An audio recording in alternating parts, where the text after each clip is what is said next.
I'm delighted to be here at Fredericia with Thomas Graversen, who is the owner of Fredericia, and also Anders Byriel, who's the CEO of Kvadrat. So it's a Danish invasion tonight. And we're here to talk about the legacy of Nanna Ditzel, who's a Danish designer who maybe we aren't that familiar with and should be more familiar with, but we're going to change that tonight.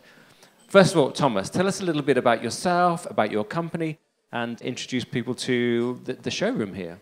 Thank you very much, Marcus, and welcome everybody. I'm super excited to see so many people here.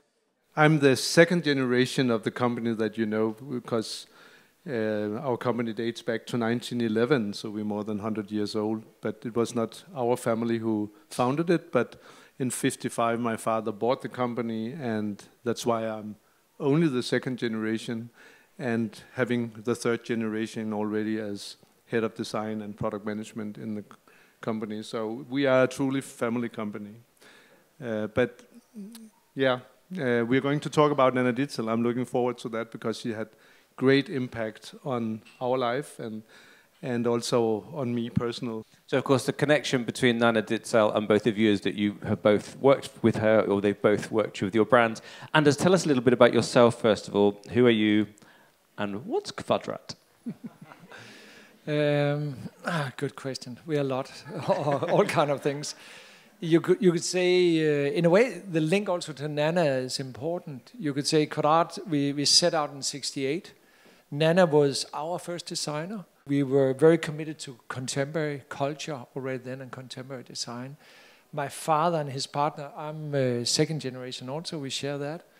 And but we are two families who own Kvadrat, and we still own it and plan to keep it. It's in fashion to sell businesses. We have no plans, right, Thomas? No. So just to talk about my father and his partner. My father worked with Nanna and also worked with Werner Panton and Gunnar Andersen, and lived in of course, in the 60s, but he felt the space in the 50s and 60s was a little bit what he called not so much oxygen. It was very like by committee, couture and all those things. Everything was a little beige. And there, for us, Nanna was like a color explosion. So it's together with Werner Panton and a designer you don't know, Gunnar Andersen, but an amazing Scandinavian or Danish intellectual, professor and painter, and actually, so we are born there. So we feel more connected to, you could say, pop art and this whole thing than to mid-century. But mid-century is beautiful, and we are reliving it now, and it's becoming, okay, now, yeah, a part of a kind of global heritage, I think, what's happening at the moment. It just keeps going, right? Exactly. And Thomas, who is Nanna Ditzel? Why don't we know her as much as we should? And what's your relationship or your company's relationship with her? It's actually strange that you don't know her, because she actually lived for 20 years in London and had this wonderful shop, Interspace, where she was importing Italian furniture and selling them here in London. But in '87, '88, she returned to Copenhagen because her second husband died, Kurt Heide. And that was where we met her again, because we knew her from way back. Because Nanna is, we have to start a little bit with Mogensen and Wegner and all these fantastic designers from about 1914. 10, 14, Arne Jacobsen as well. Nanna was the next generation. She was approximately 10 years younger and was taught by the Klint school, which was like in Germany you had the Bauhaus, in Denmark you had the Klint school, and broke out of these very strict formal rules of designing that Klint was teaching. But he had super much impact on the Danish way of looking at this functionality and the design in furniture. And she was so fond of Werner Panton, who was like the bad guy in that group, because he was all about colors, all about organic forms, which was absolutely not Klint. So she broke out of that. And Mogensen, who was our sort of founding designer, he was the DNA of our company. He died in '72. And he was such a strong designer and was like he was taught by Clint, so it was very much that, if you can call religion, design-wise. And when we was looking for something that could be a paradigm shift for us or a new direction, it was very obvious for us to look at Nanna, because she was at that time the same age as my dad, so they sort of felt they came out of the same history, but with a very, very different approach to design. And that was not only a paradigm shift for Fredericia, but also a huge explosion of sales and a totally different DNA for us that actually, which was funny, fit perfect to what we came out of. No one ever questioned that we took this direction. And that was exactly when I became CEO. And so she became the next house architect, or how could you say it?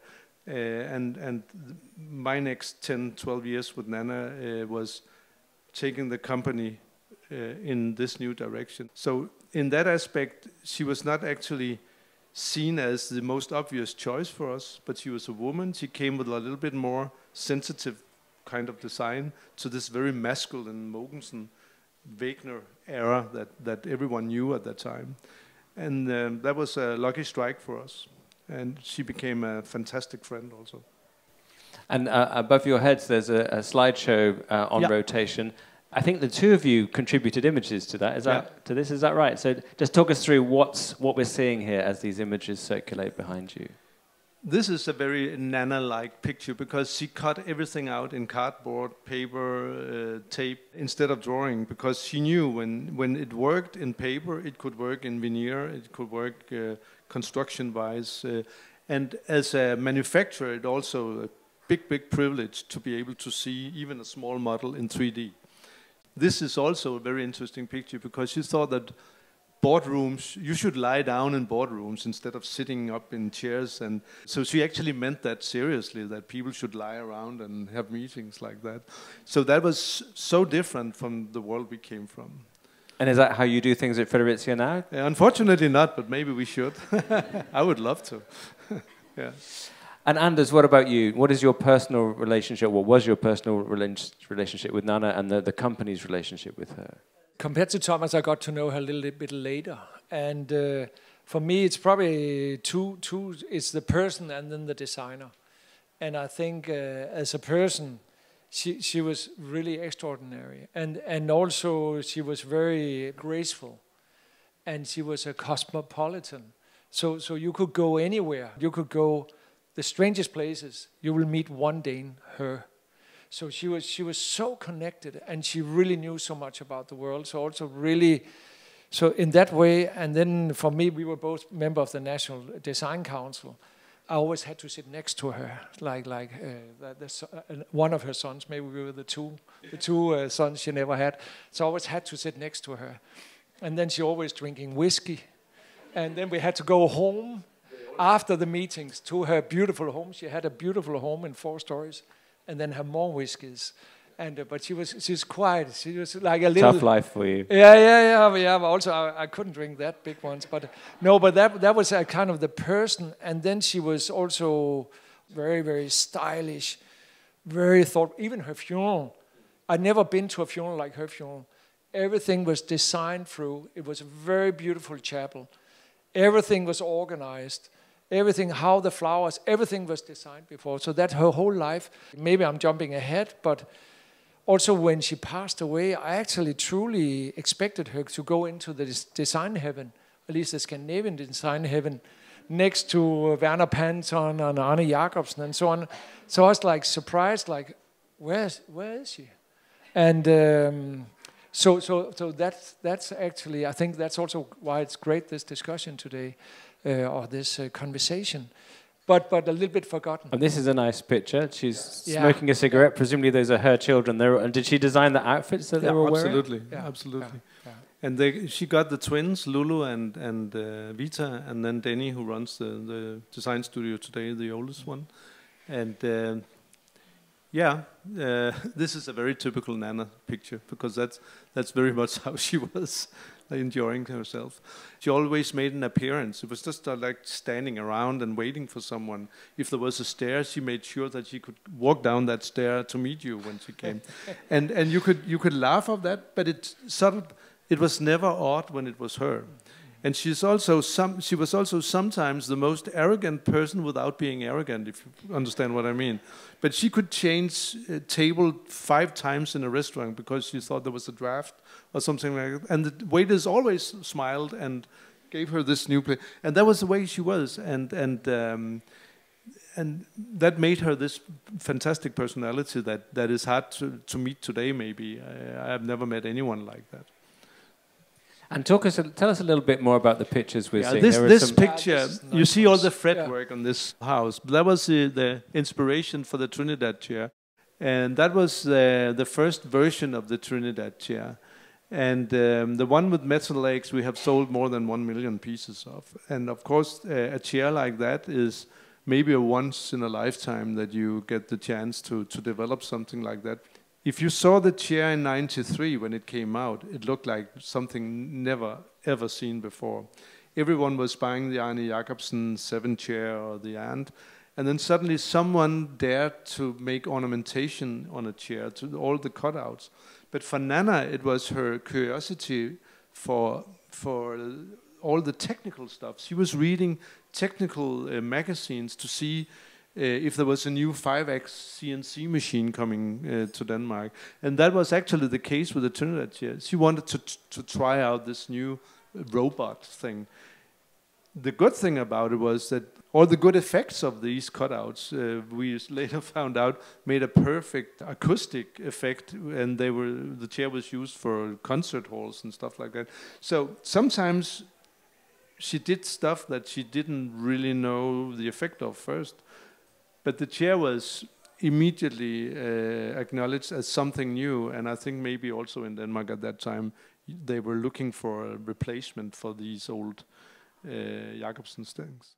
She's so precise conceptually. Yeah. That she's very much, she gets an idea and then try to bring it to the product. So seeing this beautiful house in Trinidad,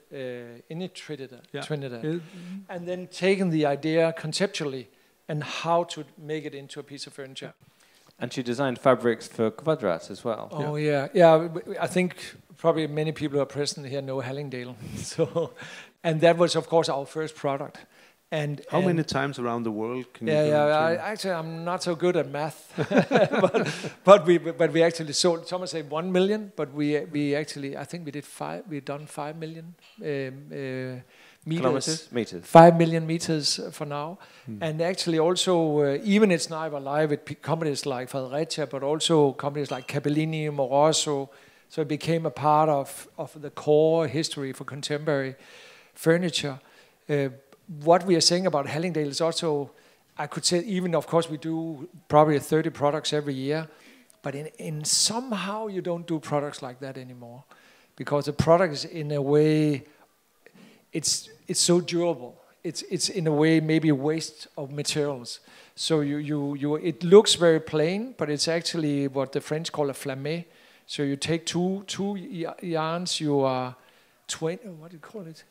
You have 2 yarns, you twist them together, and one have a flamme, so you got this uneven surface, but also from durability and appearance retention. I think that's a good English word, like a woolen jacket that it just keeps looking good if it's a good quality.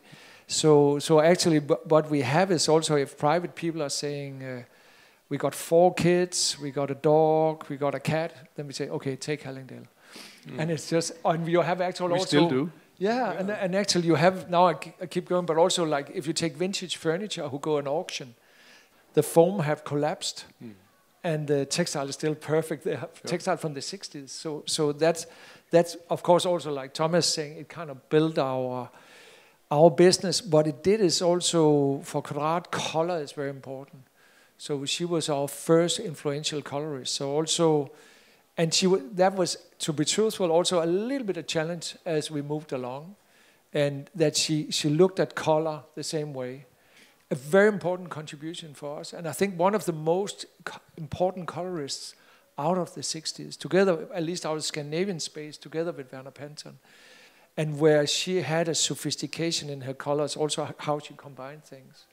And so very important. And that was, to keep going on the textile, you could say one of the, we did a lot of curtains with us, but curtain has a little bit of shorter lifetime. So somehow it kind of ended up, so we actually have, I think, more or less nothing, but only what you're seeing right now and what we are sitting on here.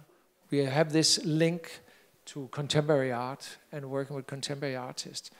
And we have a very exciting guy, some of you maybe know him, called, now I say it in Vietnamese, Jan Vo, or Dan with a D, Dan Vo, who's maybe one of the world's most important contemporary artists at the moment. A little bit a wild kid, very challenging how things are put together, very political, and have had some amazing shows. His Guggenheim shows with 6 stars in New York Times and so on, so check him out if you don't know him.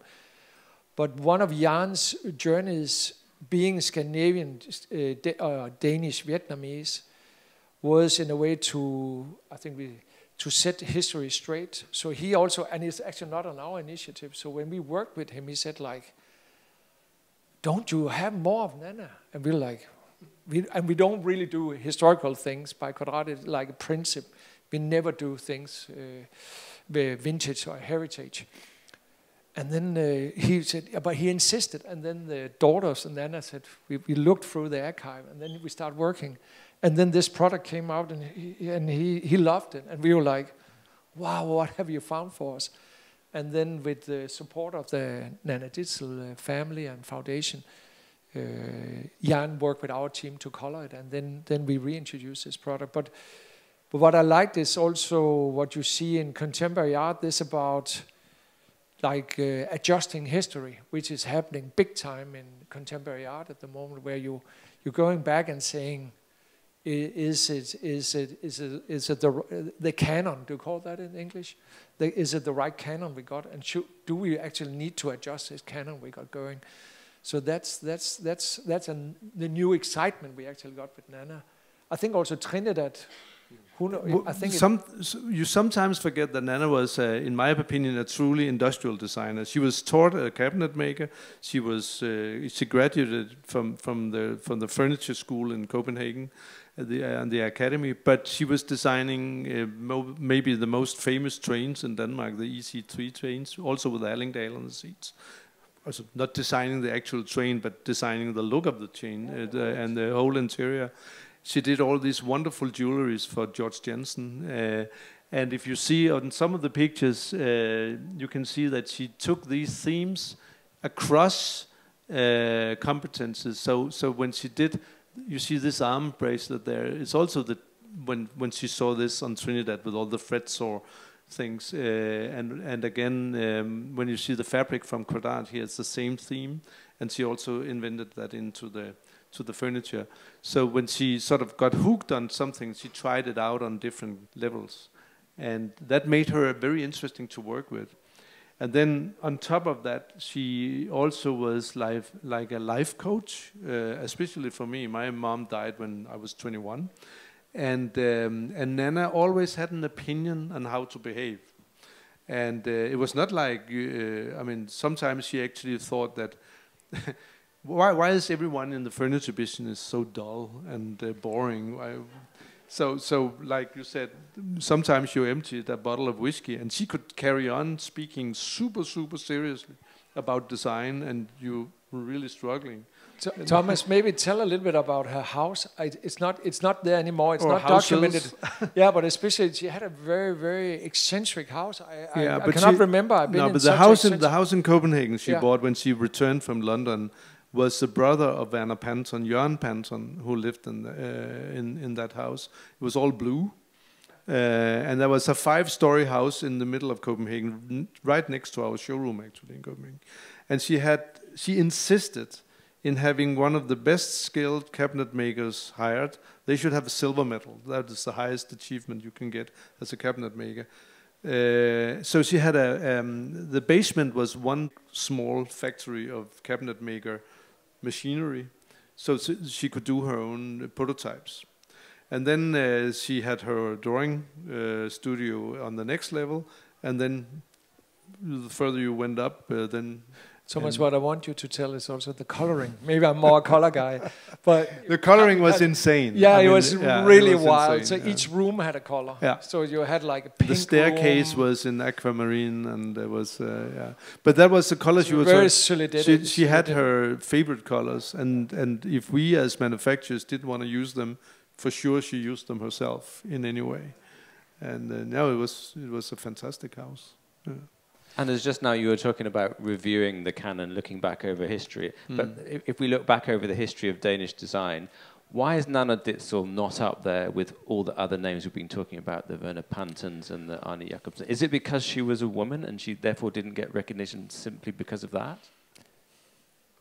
And I'm very conscious that we are three white men here talking about this. You know, a little bit of it is true. But Nanna was like, you either loved that kind of interpretation of furniture or you hated it.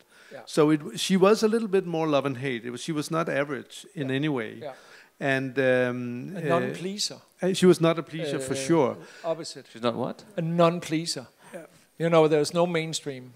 It was always... But when Nanna and Jørgen in the 50s designed, he died only 40 years old in 1961. But when they were a couple, the attention was very much on Jørgen because he was the man and he was probably the one speaking out when someone... So after he died, she sort of stepped in and was in charge of everything herself. But I think because she was in London for 20 years, she was more or less forgotten in Denmark. But what was not forgotten was her... she did a lot of household stuff, like bowls and textile for tablecloths and stuff like that, that people were living in their daily life, maybe not knowing it was Nanna. But if you really study her back catalog, she has been designing almost everything in your daily life. Because, like you said, if it was missing, she designed it and made it. And that is actually how most good design is invented, because you need it yourself. To answer, I don't know if it's because she's a woman, but just concluding, I definitely think she's forgotten. And I think also from also knowing and actually liking Werner Panton a lot, I can't see her... Werner did he did some amazing product, but he also did a lot of strange stuff. And you also mean bad stuff? Yeah, kind of. Not, maybe somebody it's being filmed, but things that not so useful, right? So Werner did, and we actually even worked with him. My father was very close. He was big inspiration for him. Yeah, but he was also abroad. He was not as recognized as Wegner. But he was also a radical. Yeah. It was also. But he lived in Switzerland. With him or without him. So I think I have to conclude it's probably because she was, at least she was forgotten, and probably because she was a woman. But there's also been, over the last few years, a great realization that a lot of the important women, for example, at the Bauhaus, were also overlooked. Exactly. Often the husband got all the attention, and the woman was doing a lot of work in the background and not being recognized. So gradually those women, their contribution is being recognized. You're seeing another Dane now. Even Bodil Kjær and Grete Hjalk. Yeah, exactly. Yeah. Grete Hjalk is amazing. Thomas, you can still do some of her things. No, but Grete Hjalk is really wild. I bought a daybed. It was really expensive because it was on auction. But I bought a daybed. It's one of the most beautiful daybeds I have at home. Bodil Kjær went to New York. How many daybeds do you have? Some. But Grete Hjalk, really, if you don't know her, really check her out. But also Bodil Kjær coming, and it's kind of nice because she's experiencing it now. But she also returned to Denmark. She lived her whole life in New York, so she became big there. And I don't know, maybe we're such a tiny little country. Then when people leave us, then we tend to really forget them. But when Nanna returned, she was actually considered the punk woman of Danish design, because all the younger generation, they didn't dare to do what she tried out. And of course, these red chairs we call the butterfly chairs, they were never put in production, but they were like a statement for her, just to she helped the young generation dare do more. which was important. Also sitting here reflecting, she's probably in a way one of the links from the people who built mid-century. Absolutely. And now we, of course, also Thomas's business and more Scandinavian. A lot is happening in Scandinavia, of course, at the moment. And there's also a new generation who's been in design, who originally, when we entered the industry, there was nothing. People were so the shadow. I don't know if you have that expression in English. The shadow of the big trees. There's nothing under the big trees. So that's been in Scandinavian design. We lost about 2 generations because they didn't dare standing on the shoulders of Wegener and Mogis. She's maybe one of the person who's bridging into also because it's very good. That's absolutely true. If you take probably some of you know Cecilia Mans, who did a lot of design for Bang & Olufsen, does design for us and for others, for Tansen also. She was super inspired by her. A very, very young, very talented female designer in Denmark, Maria Broen. She's devoted to her. So I think there will be a new generation looking, having her as their rock star, and that's good for the business. And as you said that she had been forgotten a bit, but if you were to give her rightful place in the kind of the greats of Danish design, would she be up there with the Pantons and those kind of people? Yeah, absolutely. Yeah, fully. I think she's in top 5, 100%. She's with the big masters. She's turning 100 next year. Yes, it's the centenary of her death, isn't just it? wait of and her see. Birth, sorry, next year. Wait and see the design museums around, maybe not around the world, but at least some of the major ones. I think actually, but now it's not an idea development. We probably also need a book, a good international book on somewhere, Phaidon or somebody telling the story. If only there were some good design publishers in the house. Good.